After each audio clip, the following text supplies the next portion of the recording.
ரிஷப ராசியில் இருக்கக்கூடிய குரு மிதுன ராசிக்கு வந்து கன்னி ராசிக்கு என்ன விதமான நன்மையை செய்ய போகிறார்? வேலைக்கு வேணுமா, வேலை தர்ற வாங்கிக்கோ. பணம் வேணுமா, பணம் வாங்கிக்கோ. பொருளாதாரத்தில் நல்ல நிலைமையை தர்றேன். ரொம்ப நாளாக எதிர்பார்த்து கட்டுறதையே அதெல்லாம் செஞ்சு தர்றேன்.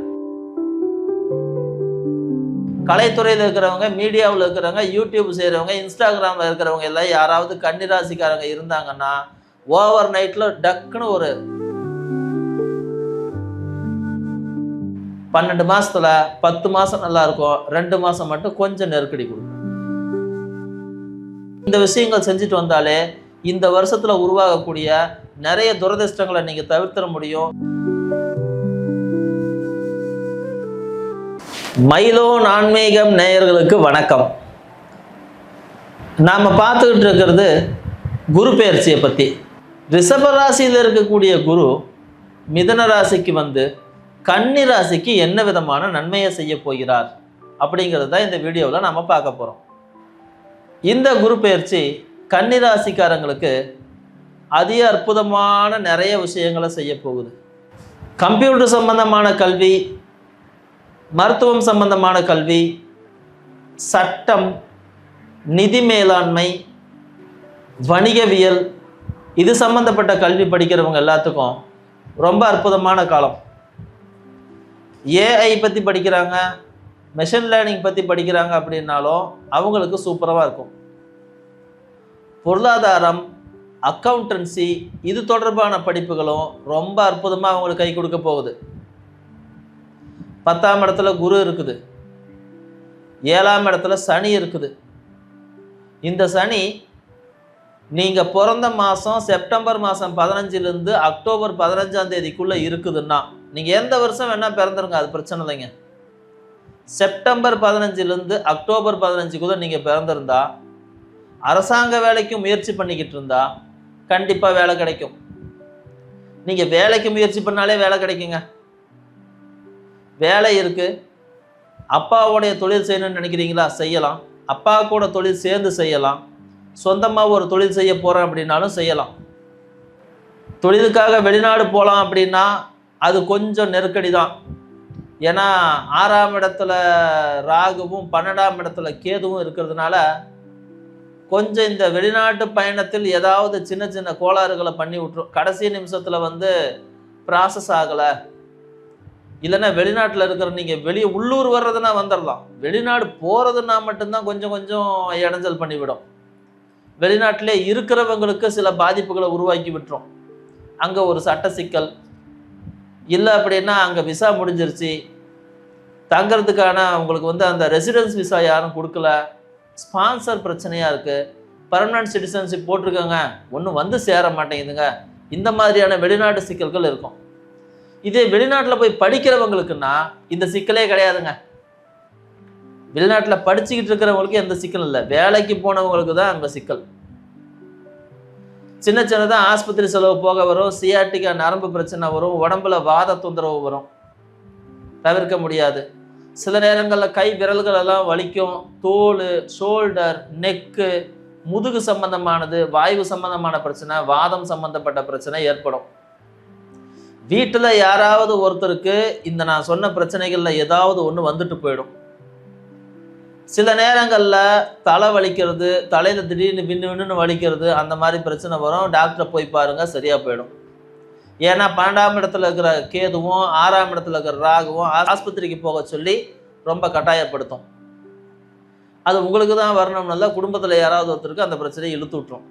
அதே நேரம் தீர்த்த யாத்திரை போகிறது, புனித யாத்திரைகள் போகிறது, கோயில் விசேஷத்துக்கு போகிறது, கோயிலுக்காக ஊர் சுற்றுறது, இந்த வேலைகள் எல்லாம் நல்லா நடக்கும். நைட்டு தூக்கம் கட்டுறது கண்டிப்பாக நடக்கும்.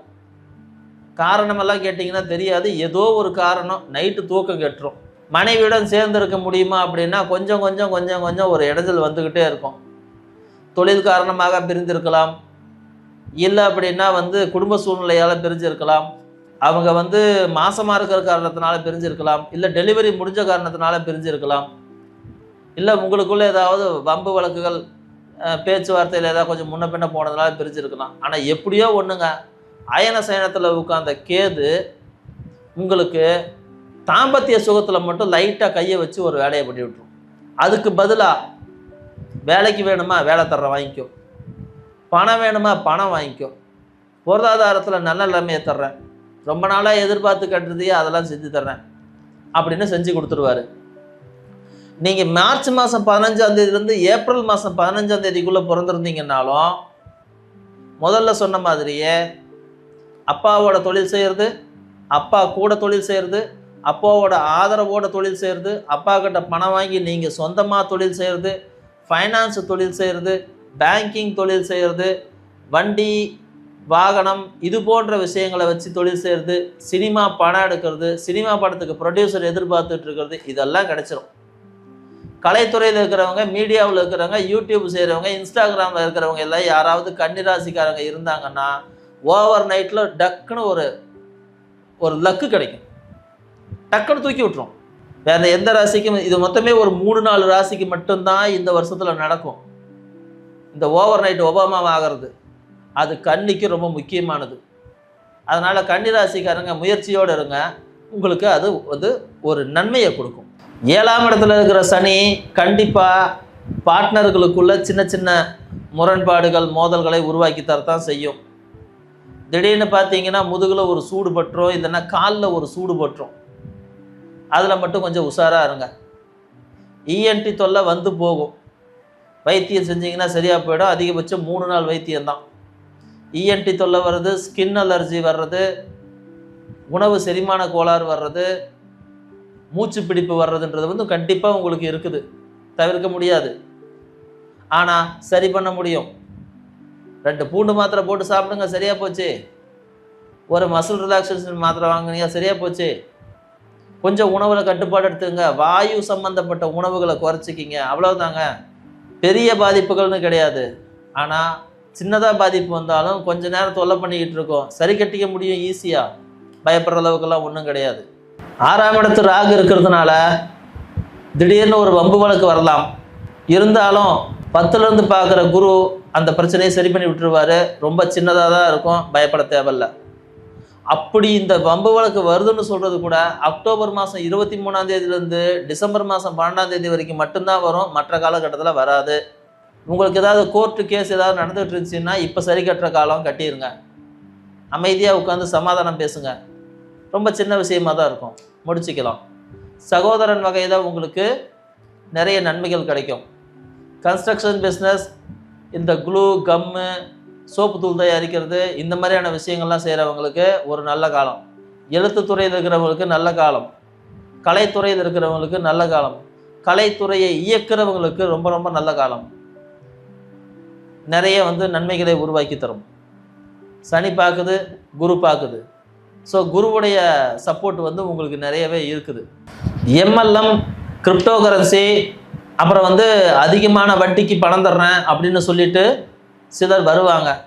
அவங்களுடைய பேர் பார்த்தீங்கன்னா சரஸ்வதி, நாகராஜ், சாந்தி, செபாஸ்டின், அப்புறம் மணி, மணிகண்டன், வேலு, தங்கவேலு, இந்த மாதிரியான பேரில் வருவாங்க.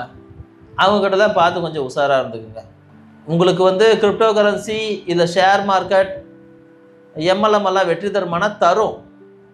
ஆனால் நான் சொன்ன பேரில் வர்றாங்க பார்த்தீங்களா, அவங்களாம் கொஞ்சம் வம்பு இழுத்து விட்ருவாங்க. அதனால் வந்து நீங்கள் சரியான நபர்களை ஆலோசனை செஞ்சுட்டு முதலீடு பண்ணுங்கள், நிறைய லாபத்தை கொடுக்கும். இந்த பேராசை காட்டிக்கிட்டு 1 போட்டால் 2 வரும் அப்படின்னு சொல்கிறாங்க பார்த்தீங்களா, அவங்கள நம்பிடாதீங்க, மாட்டிக்குவீங்க, காப்பாற்றுறது ரொம்ப கஷ்டமாக போயிடும். இந்த நெருக்கடியான காலகட்டம் கூட எப்போ வரும், அக்டோபர் மாதம் 12ஆம் தேதியிலேருந்து டிசம்பருக்குள்ளே மட்டும்தான் வரும். அதனால் அந்த டயத்தில் மட்டும் உஷாராக இருந்தால் போதும். மற்ற நேரங்களில் நீங்கள் எப்பவும் போலவே இருக்கலாம். உங்களுக்கு பெரிய ஒரு ரிலீஃபு.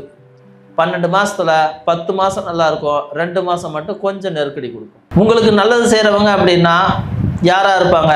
இளங்கோ, நாராயண, ஹரி, விஸ்வா, விஷ்ணு, பெருமாள், செல்வம், மாலதி, விஜயா, இந்த மாதிரி பேரில் இருக்கிறவங்கெல்லாம் உங்களுக்கு நிறைய நன்மைகள் செய்வாங்க. உங்களுக்கு தாங்கவே முடியாத அளவுக்கு ரொம்ப நெருக்கடியான கஷ்டம் இந்த மாதிரி எல்லாம் வந்துச்சு அப்படின்னா ஒன்றும் பெருசாக கவலைப்பட வேண்டியதில்லை. பெருமாள் கோயிலுக்கு போங்க, நரசிம்மரை வழிபடுங்க, ராமானுஜரை வழிபடுங்க, அம்பாளை வழிபடுங்க, ஒரு பச்சை கலரில் ஒரு துணியை மட்டும் எடுத்து வீட்டில் எங்கேயோ ஒரு இடத்துல ஒரு முடிச்சு மட்டும் போட்டு வச்சுருங்க. நிறைய பிரச்சனைகள் தீர்ந்துடும்.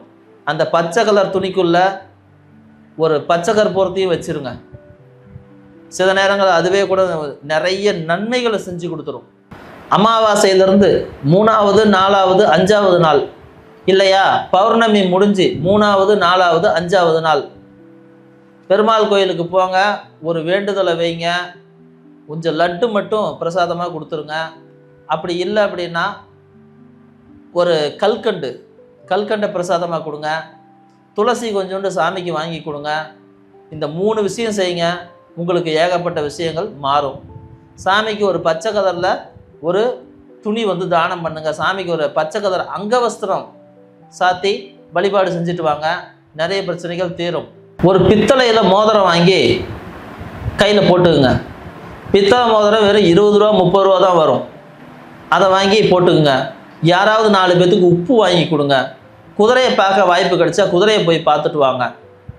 இந்த மாதிரி இந்த விஷயங்கள் செஞ்சுட்டு வந்தாலே இந்த வருஷத்தில் உருவாகக்கூடிய நிறைய துரதிர்ஷ்டங்களை நீங்கள் தவிர்த்திட முடியும், நிறைய சிக்கல்களை தவிர்த்திட முடியும், நிறைய விஷயங்கள் மாறும். இப்போ நாம் சொன்ன எல்லா பலனுமே பொதுவான அமைப்பில் தான் சொல்லியிருக்கிறோம். உங்கள் சுயஜாதகத்தை அனுசரித்து இதில் சில மாற்றங்கள் வரலாம்.